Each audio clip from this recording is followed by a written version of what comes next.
रावसाहेब, मुंबईच्या महापौर पदाच्या निवडीबाबत अजूनही सगळ्या हालचाली सुरू आहेत. गट स्थापन होणं, बऱ्याचशा प्रक्रिया आहेत. काय वाटतं, आज शिवसेना नगरसेवकांची शिवसेना भवनाला बैठक त्यांना बोलवलेलं आहे, नोंदणी होणार आहे त्यांची. गट म्हणून नोंदणी करण्याचं काम चालू आहे. आता मुख्यमंत्री, देशभरातल्या मुख्यमंत्र्यांची पिकनिक डावोसला सुरू आहे. मी महाराष्ट्राच्या म्हणत नाही, देशभरातल्या मुख्यमंत्र्यांची पिकनिक स्वित्झर्लंडला सुरू आहे बर्फात. ती संपली काय मुख्यमंत्री मेयरच्या इलेक्शनमध्ये लक्ष घालतील. स्वित्झर्लंडमधला डावोसमधला जी औद्योगिक कॉन्फरन्स आहे ती अत्यंत हास्यास्पद ठरते, विशेषतः भारताच्या दृष्टीने. अनेक राज्यांचे मुख्यमंत्री तिकडे जातात आणि तिकडे भेटेगाठी होतात, देशात नाही भेटत एकमेकांना. स्वित्झर्लंडच्या निसर्गरम्य बर्फाळ प्रदेशात हिंदुस्थानचे अनेक मुख्यमंत्री एकमेकांना भेटतात आणि तिथे चर्चा होते. आणि भारतातलेच उद्योग डावोसला जाऊन मुख्यमंत्र्यांशी करार करतात जनतेच्या कराच्या पैशावर. जायला हरकत नाही, पण जो फौजफाटा राज्यातून जातो स्वित्झर्लंडला, पंतप्रधानांनी त्याच्यावर लक्ष ठेवणं गरजेचं आहे की खरंच मध्य प्रदेशमध्ये गुंतवणूक येते आहे का, आंध्रमध्ये गुंतवणूक येते आहे का, इतक्या डावोसला फेऱ्या मारून वर्षानुवर्ष. महाराष्ट्रामध्ये किती कोटीचे करार झाले? 14 लाख कोटीचे का? काल एका दिवसात 1 लाख कोटीचे एका दिवसात 14 लाख रोजगार मिळणार आहे. 14 लाख. आणि मुंबईत 9 लाख रोजगार मिळणार आहे. म्हणजे हे आकडे जे आहेत हे सुखावणारे आकडे आहेत राज्याच्या दृष्टीनं. पण जेव्हा जेव्हा मुख्यमंत्री आपले दावोसला गेले, मग फडणवीस असेल किंवा अन्य कोणी असतील, तेव्हा हेच आकडे येतात. 14-15 लाख रोजगार मिळणार, 15-16 लाख कोटीचं गुंतवणूक येणार. करार कोणाबरोबर झाले? GSW, ज्याचं मुख्यालय मुंबईच्या BKC मध्ये आहे. लोढा, ज्यांचं संपूर्ण हेडक्वार्टर मुंबईमध्ये आहे. पंचशील, मला कोणतरी म्हटलं सत्यजित तांबे यांची एक कंपनी आहे संगमनेरला, त्या कंपनीचा करारसुद्धा डावोसला झाला असं मी वाचलं. हे फार गमतीशीर आहे. मग महाराष्ट्रात करार करा ना, महाराष्ट्रात करार करा. तुम्ही या देशातल्याच कंपन्यांशी करार डावोसला जाऊन करणार असाल आणि त्याचे फोटो झळकावत असणार सर्वत्र, जगामध्ये हसं होतं असं अनेक तज्ज्ञांचं म्हणणं आहे. मी वाचलं मगाशी की भारताचं जगामध्ये हसं होतं अशा प्रकारे. आकडे कशाला फुगवून सांगताय? 1000 कोटीचे गुंतवणूक खरोखर आली असेल तर 1000 कोटीच सांगा. आतापर्यंत तुम्ही गेल्या 5 वर्षामध्ये डावोसला किती वेळा गेला? प्रत्येक वर्षाला जाता. हे जर आकडे 5 वर्षातले पाहिले तर जवळजवळ 75 लाख कोटीच्या वर आकडे जातात. दाखवा गुंतवणूक कुठे आहे ती, आणि तुमच्या दौऱ्यांवर किती खर्च होतोय तेही या देशाला किंवा राज्याला दाखवा. हे मी सर्व राज्यांविषयी सांगतो. महाराष्ट्र प्रमुख आहे राज्य. ज्या गोष्टी तुम्ही मुंबईत बसून करू शकताय त्यासाठी अशा प्रकारे पंचतारांकित पिकनिक करण्याची गरज नाही. हे जर आकडे खरे असतील तर मी स्वागत करतो. जे आकडे दिले जात आहेत ते खरे असतील तर मी स्वागत करतो. मुंबईमध्ये 9 लाख रोजगार निर्माण होणार आहे तर कोणत्या माध्यमातून होणार? कोणता उद्योग मुंबईत कोणत्या जागेवरती येणार? गौतम अडाणी जे धारावी घेत आहेत अख्खी आणि मुंबईचे अख्खे भूखंड घेत आहेत ते 5000 रोजगार देऊ शकत नाही आहेत माझ्या माहितीप्रमाणे. तर हा 9-9.5 लाख रोजगाराचा आकडा आला कुठून? जनतेला फसवू नका आणि जनतेची तिजोरी लुटू नका, एवढंच मला या दावतच्या निमित्तानं सांगायचं. एकनाथ शिंदे दिल्लीत गेलेले आहेत, भाजप नेत्यांशी बैठक झालेली आहे. तुमच्याकडे काय आतली माहिती आहे का? माझ्याकडे आतली माहिती खूप आहे. आतली माहिती इतकीच आहे की शिंदेना कोणी धूप घालत नाही मेयरपदासाठी. आणि मुंबईच्या मेयरपदासाठी प्रथमच इतिहासामध्ये शिवसेना म्हणून घेणाऱ्यांना, बाळासाहेब ठाकरेंचा फोटो लावणाऱ्यांना दिल्लीत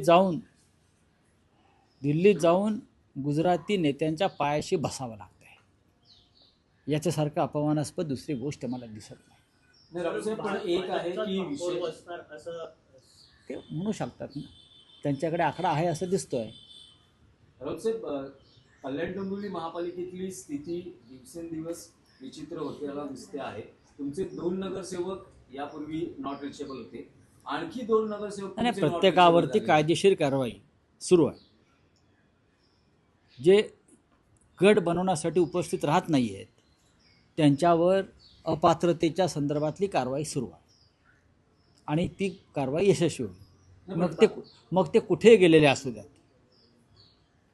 जर ते मशालीवर निवडून आलेले आहेत आणि पक्षाची आचारसंहिता पाळत नसतील, निवडणूक आयोगाचे नियम पाळत नसतील, तर त्यांच्यावर कारवाई केली जाईल. नाही, पण रावसाहेब, मनसेचा असा दावा आहे की ते आमचे पदाधिकारी आहेत, निवडून आले आहेत मशाल चिन्ह, मग आले ना. आणि जी माहिती मिळते की ते मनसेकडे आहे. बघा, कोणी कुठून कोणाचे असले तरीही ते मशालीवर निवडून आले. आता शिंदेकडे गेलेले सगळेच लोक आमचे आहेत ना, मूळचे.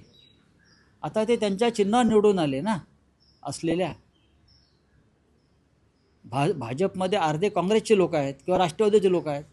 आता ते त्यांच्या चिन्हावर निवडून आले म्हणून शरद पवार त्यांना परत आपल्याकडे बोलवणार आहेत का? असं होत नाही. काही गोष्टी या नैतिकतेला आणि नीतिमत्तेला आणि कायद्याला धरूनच करायच्या असतात. ते डिस्क्वालिफाय होतील. बाळासाहेबांची जन्मशताब्दी वर्ष असल्यामुळे सुरुवातीचे 1 वर्ष का होईना आम्हाला महापौर पद द्या अशा प्रकारची मागणी शिंदे सेनेचे नेते हे भाजपसोबत करणार. करू द्या ना त्यांना हक्क आहे करण्याचा. अमित शहांचा पक्ष आहे. अमित शहाच्या पक्षाने मागणी केली तर ती मागणी पुरवली जाते काय पाहावं लागेल ना. पण त्यांना सारखं हात पसरावे लागतात, झोळी पसरावी लागते. हे महाराष्ट्र बघतो आहे. रावसाहेब, बाळासाहेबांचं नाव घेऊ नका. बाळासाहेबांच्या शताब्दीशी तुमचा काही संबंध नाही. लक्षात घ्या. तुम्ही भाजपचं शेण खाल्लेलं आहे गद्दारी करून. तर त्या तोंडानं तुम्ही बाळासाहेबांचं नाव घेऊ नका, एवढंच मी सांगेन. महाराष्ट्रातल्या भाजपच्या काही नेत्यांनी जेव्हा काल ते दिल्लीत गेले होते त्यांनी दिल्लीतल्या भाजपच्या नेत्यांनी तक्रार केली की शिंदे यांनी जास्त जागा लढवल्या त्यामुळे आपल्या जागा देखील आल्या नाही, त्यामुळे तक्रार केल्याचं समजतंय भाजपच्या महाराष्ट्रात नेत्यांनी दिल्लीचं वर्ष. अरे त्याच्यावरती मी कसं काय मत व्यक्त करू? हा त्यांचा पक्षाचा अंतर्गत प्रश्न आहे.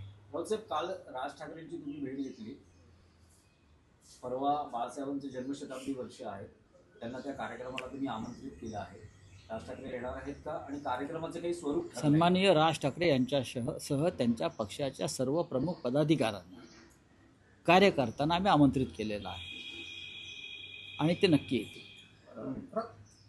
येतील. त्यांची थोडी प्रकृती बरी नाही गेल्या काही दिवसापासून, सुधारते आहे, मी काल पाहिलं. आणि शिवसेना प्रमुख म्हणजे बाळासाहेब ठाकरेंच्या जन्मशताब्दीच्या कार्यक्रमात माननीय उद्धव ठाकरे आणि माननीय राज ठाकरे उपस्थित राहतील. सुप्रीम कोर्टाच्या सुनावणीकडे देशाचं लक्ष लागून आहे. या सुनावणीनंतर असं वाटतं की महाराष्ट्रामध्ये गणित बदलतील?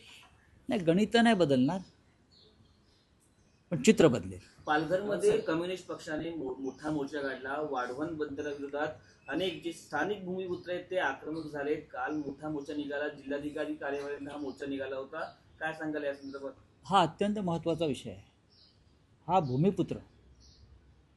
हा भूमिपुत्रांच्या हक्काचा विषय आहे. त्यांच्या जमिनी, जमीन, जंगल, पाणी, समुद्र हे वाचवण्यासाठी ही लढाई त्यांची सुरू आहे. पालघरमध्ये गुजराती बोर्ड लागायला लागले का? आदिवासींना काय मराठी वाचता येत नाही? जे आदिवासी काल रस्त्यावर उतरले होते त्यांनी काय मराठीशी शत्रुत्व घेतलं? त्यांची भाषा मराठी आहे. ही लढाई त्या आक्रमणाविरुद्ध सांस्कृतिक आणि ज्या पद्धतीनं तिकडे गुजरातचे ठेकेदार घुसत आहेत आणि जमिनी लुबाडत आहेत आणि या वाढवण बंदराच्या निमित्तानं निसर्ग आणि निसर्ग संपत्तीची विल्हेवाट लावली जाते आहे, त्याचा फटका हा शेवटी तिकडल्या आदिवासी बांधवांना भूमिपुत्रांना बसणार आहे आणि म्हणून त्यांची ही लढाई होती. आम्ही त्यांच्याबरोबर आहोत. हा पहिला टप्पा आहे. काल लाल वादळ होतं. त्या लाल वादळात जर भगवं वादळ मिसळलं तर महाराष्ट्राच्या सरकारला फार मोठं आव्हान उभं राहील. चलिए. मुंबईमध्ये 4 दिवसीय पंचतारांकित शिबिर पार पडलेलं आहे. किती खर्च झालेला आहे त्या राजकीय शिबिरावर? राजकारणातला विषय आहे. नितीन नवीन यांची काल भाजप अध्यक्षपदी निवड झाली. त्यावेळेस पंतप्रधान असं म्हणाले की नितीन नवीन हे आता आमचे बॉस आहेत आणि मी कार्यकर्ता आहे. कधी काळी ते प्रधान सेवक होतात, पण प्रधान सेवकासारखे वागत नाहीत. 10 लाखाचा सूट घालतात, 25 लाखाचा गॉगल घालतात, 15 लाखाचा पेन लावतात, विशेष विमानानं पंचतारांकित सुविधांसह जगभरात फिरतात. प्रधान सेवक जो असतो, जनसेवक, असं वागत नाही. त्याच्यामुळे ही बोलाचाच भात आणि बोलाचीच कडी. नितीन नवीन हे अध्यक्ष जरूर झाले, पण त्यांना ते अधिकार आहेत का, ते स्वातंत्र्य आहे का काम करण्याचं? एक अनोळखी चेहरा खुर्चीवर बसवून खुर्चीच्या मागून सूत्र हलवण्याची जी सवय आहे ही नरेंद्र मोदी आणि अमित शहाची आहे. ते कोणालाही काम करू देत नाहीत.